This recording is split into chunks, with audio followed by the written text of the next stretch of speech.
Hi there, this is Karen. For any of you who are tuning in, this is Whiskey Sour. That's my little buddy and my mascot. My friend and my pal. He does nothing. If you don't know Whiskey, he does nothing. But he's able to survive in this world just based on cuteness, so I keep him around just for that. I have a feel-good story. I put it up on my Facebook, just the video for it that I saw. There's several videos. If you go looking for it on YouTube, you can catch him in various studios and all over the place now. But my title of my blog is The Homeless Man with the Golden Voice. Such a fantastic story. There's this viral video that was taken by a man who stopped and talked to a homeless person. And the video showed the man holding up this piece of cardboard that said he was an ex-radio announcer who had this gift of a good voice, and he was just down on his luck and just was, I think he was just saying that as a means to just say, listen, I do have some skills, I do have some experience, it's just a hard time in my life. And so this one guy who had a video camera driving along, and he basically said, we're going to make you earn your dollar, let us hear this golden voice you have. And the viral video, took off. I think it had somewhere between 11 and 13 million hits. It got ripped down off YouTube a couple times for some copyright infringement or something ridiculous like that. But anyway, he ended up on the news show. He was on several shows and on Jimmy Kimmel and just like all these various outlets. And now he has several offers pouring in for his work.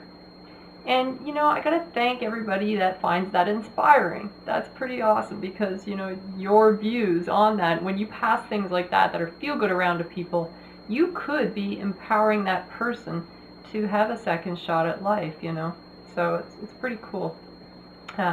His big catch was Kraft Foods. You love it for the mac and cheese. He's now doing voiceovers for that. So he's part of that campaign, and that's really great. Now, to say this is inspiring, that's an understatement. It's just so fantastic because this isn't somebody who's just down on his luck. This is somebody who had a criminal background and he needed to get cleaned up. They gave him a good haircut and everything, but yet he landed himself some work by just simply using what he had and not giving up. It's very difficult to take simple inspiration from a story like this and turn it into something equally tangible in our own lives. We might think that we have no gifts or talents, and it becomes difficult to take an encouraging story and do anything with it past just feeling good at that particular moment that we see it. So this is really great to me. I just love this kind of thing. To me, it's really up to each individual to grab a hold of the reins, just get a grip. Sometimes you gotta pull up your socks, like your mom might say, and just steer it the way you want it to go. But many people think that this man is just the exception to the rule, and therefore the odds are much like winning the lottery ticket, so why bother trying? I'm not going to go buy a lottery ticket on Friday night just because Sam down the street won $1 million last week. There's pretty good shots not going to happen to me. But to me, this isn't like winning the lottery.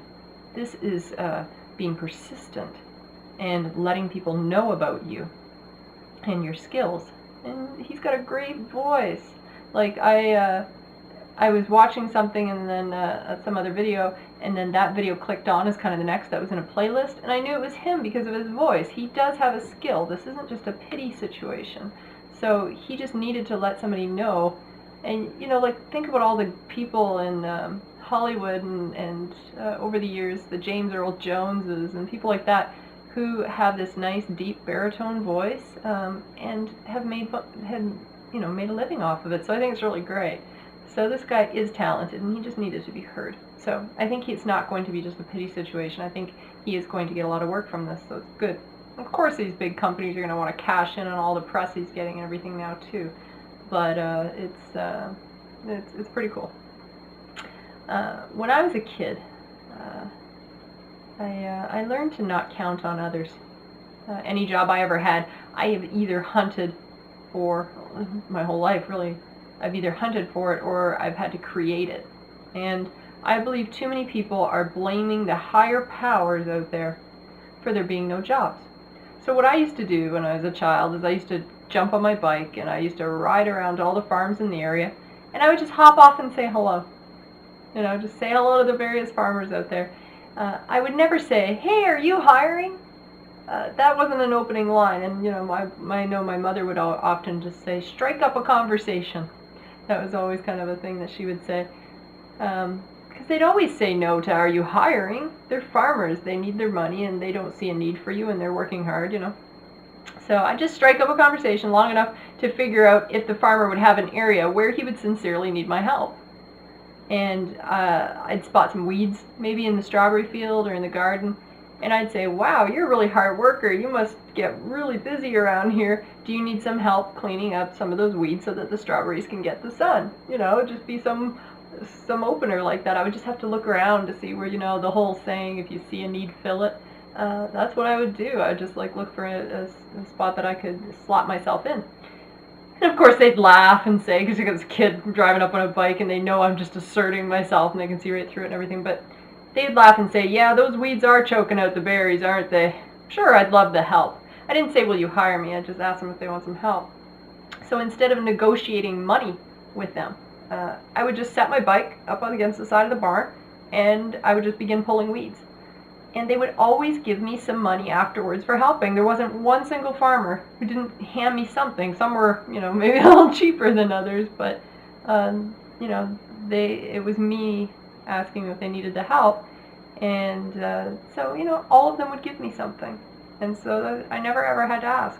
And this kind of mentality, I believe, is missing from the job hunting world.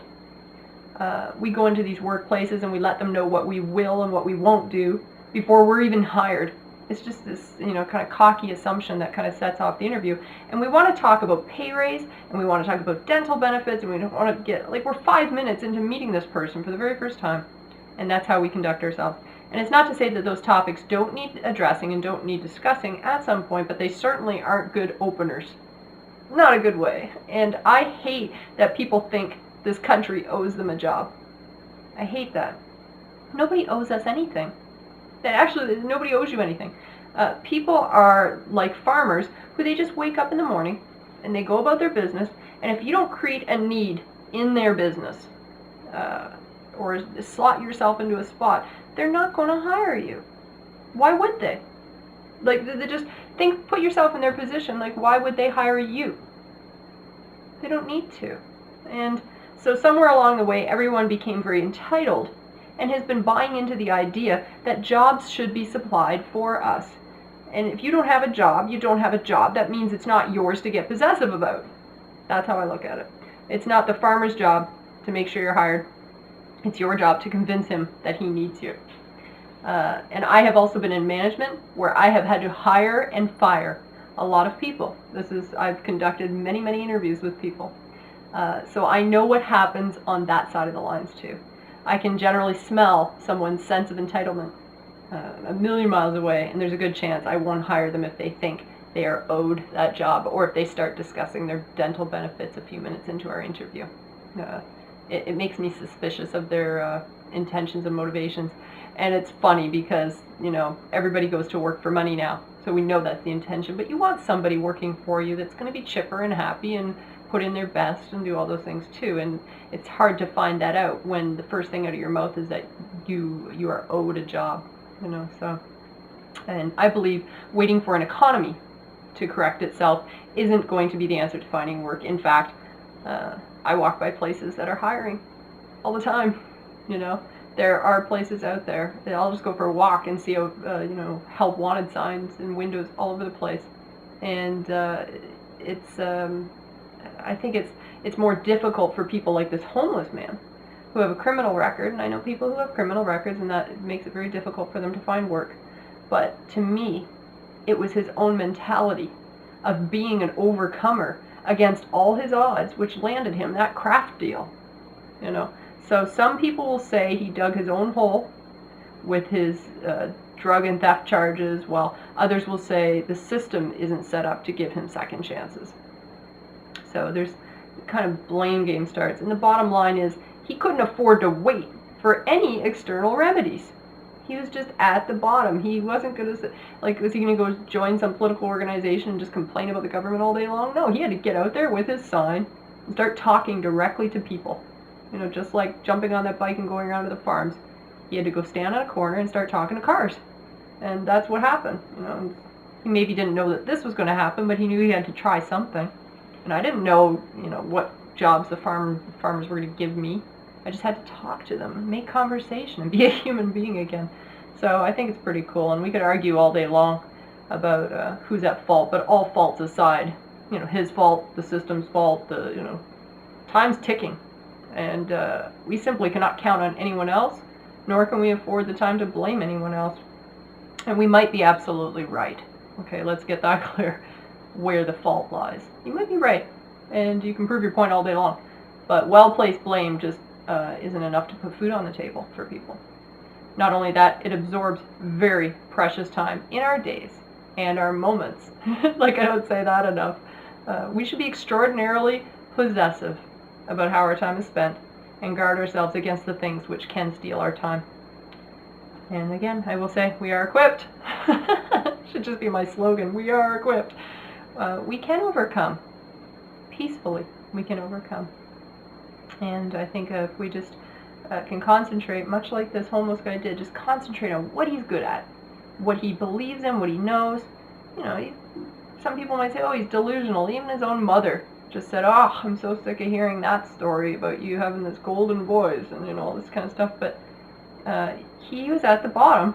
He probably figured, you know what, I'm sleeping in a tent by the highway, so I'm going to try something.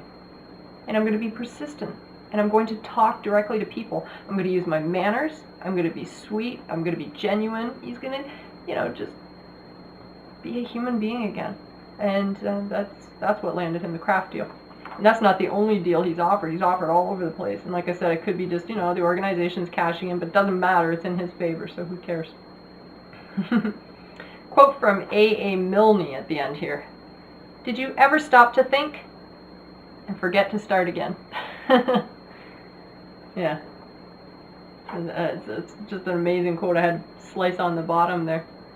Sometimes we start this thinking process about, you know, how we can get ourselves out of our hole and everything, and then we just we forget to start thinking again.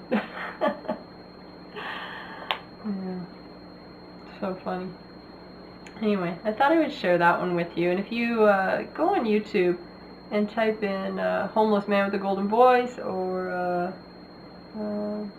I think that should, homeless man with a golden voice should get it.